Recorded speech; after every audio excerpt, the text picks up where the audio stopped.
What's going on, everybody? This is Afro Think Tank. Border Patrol Commander Gregory Bravino had to report to federal court today to testify on his behavior as of lately. Listen, these old white men, they can't help it. And some of them enjoying themselves just a little bit too much. And you can tell, too. You can tell this is the kind of guy that eats beef jerky. Probably makes his own beef jerky, brings it into work. He the type that orders specialty meats off those websites, like bear meat and kangaroo meat. It's all in his refrigerator. I'm telling you, he still can't season his shit, but I guarantee you he has bear meat, elk meat, and kangaroo meat in his freezer, guaranteed, and beef jerky sitting on the table somewhere, drying. All right, guaranteed. Like, this dude straight up, like, I'm a white man. Like, he's Border Patrol. So he chose Border Patrol as his governmental gang of exploitation because, he's part of those group of cowards who join police departments in order to bolster their ability to be racist towards other people. And he's enjoying it, too. And you can see when he did his little Roman halfway, I'm giving a call. So listen.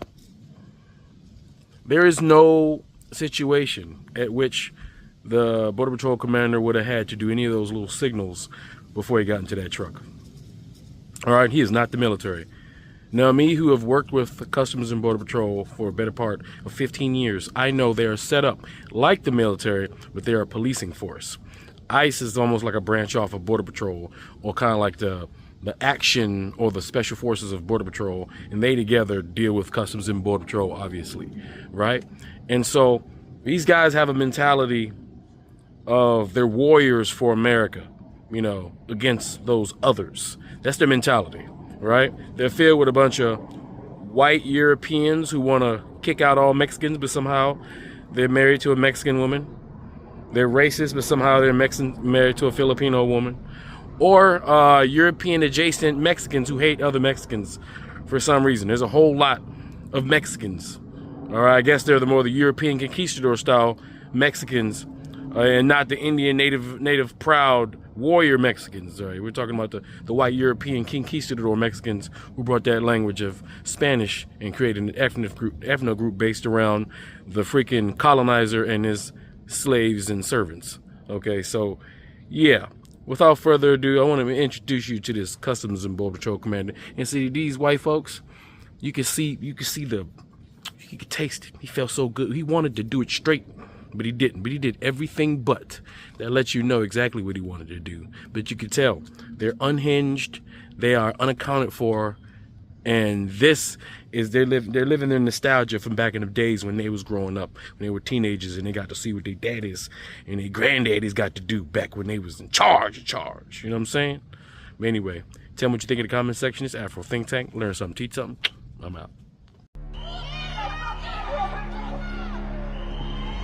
Shame on every single one of you! Bravino, fuck you, bitch! Shame on them! These motherfuckers are for the FBI agent! These motherfuckers are the same ones that were fucking rascals and Essex Harvey! You crossed.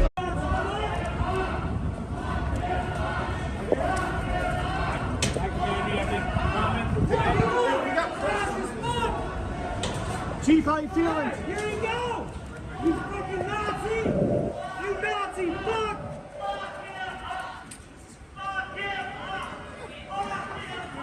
You fascist fuckers!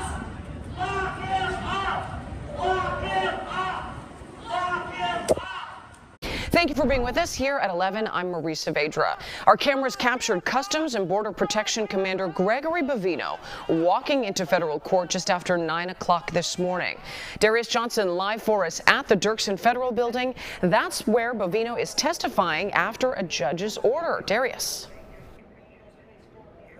Hey there, Marie. Good afternoon to you. Commander Bravino is currently on the stand right now on the 14th floor facing some tough questions from a federal judge who believes he may have violated her own order. Now that courtroom is filled to the brim as Judge Sarah Ellis opened by walking him through that order line by line. It was weeks ago when Judge Sarah Ellis issued a restraining order banning federal agents from using tear gas on protesters, press, and religious leaders unless there's an immediate safety threat. Last week in Little Village, Bravino was seen throwing what appears to be a tear gas canister into a crowd of protesters.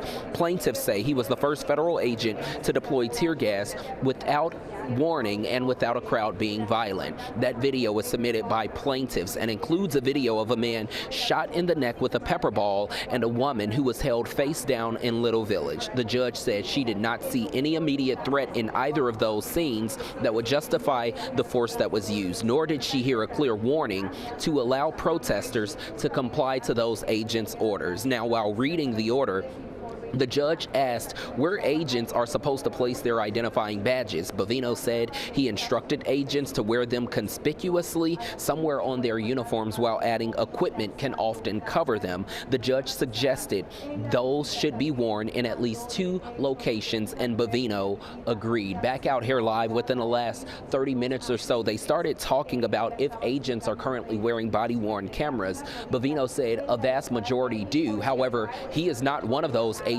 that wears a body-worn camera. Now, within the last 10 minutes, they started getting into the video from Little Village and also Old Irving Park that questions some of the force that was used when those chemical agents were deployed. Ultimately, the judge told Bavino her goal is not to tell him how to enforce the law, but to make sure those laws are enforced in a way that upholds the Constitution that they both swore to defend. We have a reporter in the courtroom. Sabrina Franza is following all of this and passing information along to all of us. We will be here throughout the day to wrap up everything that has taken place and bring it all to you live as new developments come. We're live at the Dirksen Federal Courthouse this morning. I'm Darius Johnson. Marie, back to you. Darius, thank you. There's a couple different stories happening right now in regards to ICE and Border Patrol. One absolutely terrifying thing that's happening is there was a massive purge of ICE leadership, and all those ICE leaders in places like Denver, Phoenix, Portland, they're going to be replaced and handpicked by Greg Bovino, who is a Border Patrol chief who is currently today had to go to a federal courtroom to meet with a federal judge because he has been breaking her orders and throwing tear gas at people and being an all-around maniac in Chicago. Just a quick little thing about Greg Bovino. Judge blasts Border Patrol boss Greg Bovino for violating excessive force order. Kids dressed in Halloween costumes walking to a parade do not pose an immediate threat to the safety of a law enforcement officer, U.S. District Judge Sarah Ellis told Bovino during a court hearing Tuesday morning. They just don't. And just for a little bit of background on what happened there with this Halloween parade, here's a great clip from Lula talking about it. In Chicago, Operation Midway Blitz has now reached schools, daycare centers, and even Halloween parades. Here's what we know. On October 25th, Border Patrol agents deployed tear gas during a children's Halloween parade in the Old Irving Park neighborhood of Chicago. According to witnesses, bystanders had attempted to intervene as officers forcefully held a man to the ground. 3 people in total, including 2 U.S. citizens, were arrested by CBP. One of the citizens arrested was a 70-year-old man who was allegedly trying to help the man being tackled. The Halloween parade, which community residents say is an annual tradition that the neighborhood children look forward to, had to be postponed and moved to a different location. This isn't the first time children have been subjects of CBP and ICE tactics in Chicago. Over the last month, immigration raids near schools and daycares have spread anxiety among families. Parents and Chicago Public Schools board members have begun advocating for a remote learning option for families who are fearful of immigration activity around their schools. They cite not only physical safety concerns, but threats to children's mental health and well-being. Greg Bovino, the CBP officer behind the raids and aggressive tactics in Chicago, is scheduled to appear before a federal judge on October 28 for questioning over his use of tear gas and other crowd control tactics. Despite the administration's claims that immigration raids only target criminals, the evidence speaks to the contrary. When schools, Halloween parades, and daycares are regular sites of federal agents' aggressive tactics, it's clear that the end goal is bigger than just immigration control. Yeah, Bovino has been in charge of this Operation Midway Blitz basically the entire time, and he has deployed horrifying tactics, tear gassing entire neighborhoods, throwing tear gas canisters at peaceful protesters or into laundromats. And here he is going into the federal courthouse flanked by his Gestapo gimps, and he was told by the judge that he has to wear a body cam and turn over every report of use of force to the judge by Friday.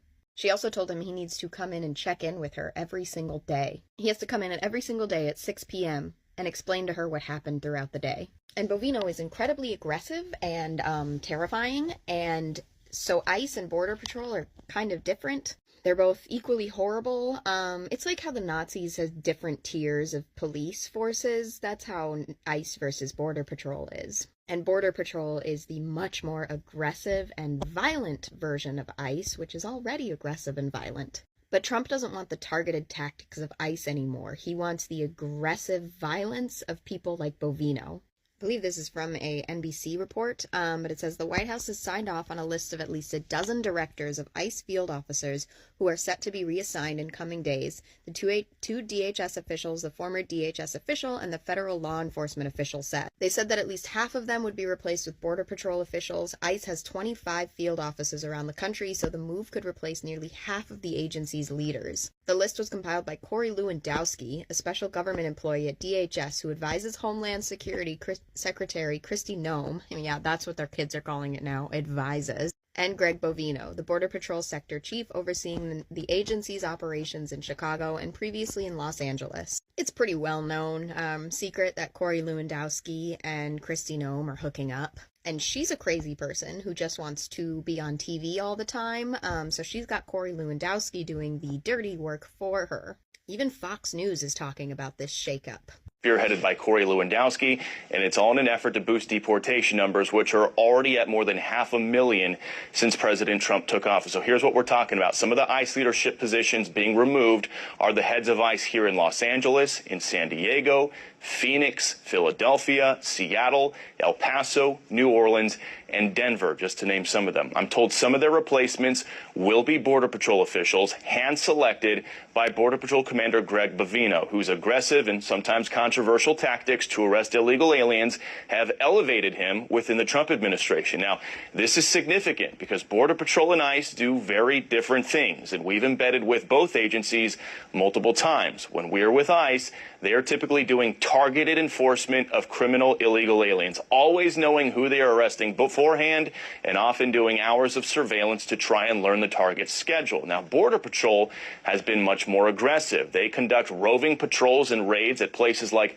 Home Depot, car washes, and flea markets, pretty much arresting anyone they suspect is in the U.S. illegally.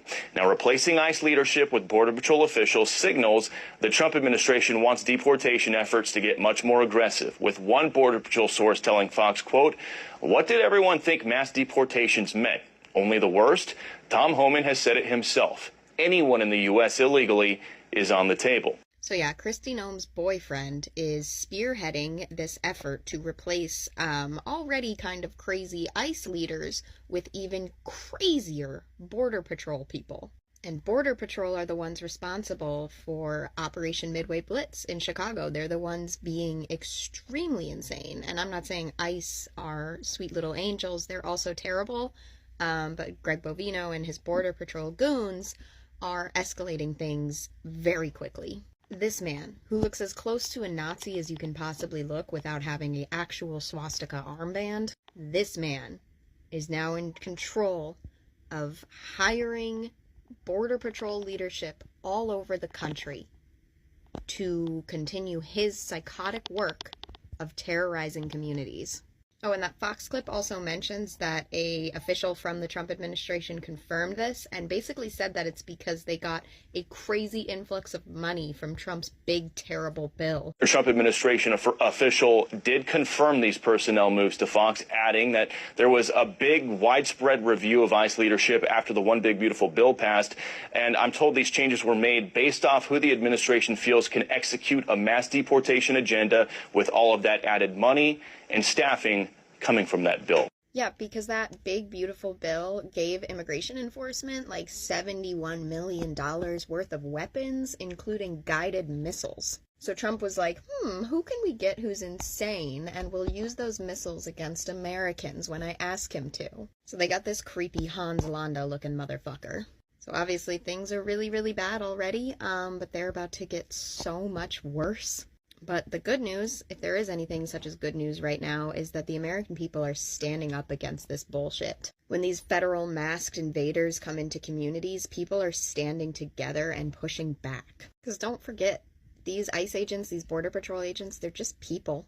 Like, they're just scared douchebag racists running around with $71 worth of weapons, but they're still just people. And just to end this video on a positive note, here's an ICE agent falling and injuring himself as he's trying to chase after somebody.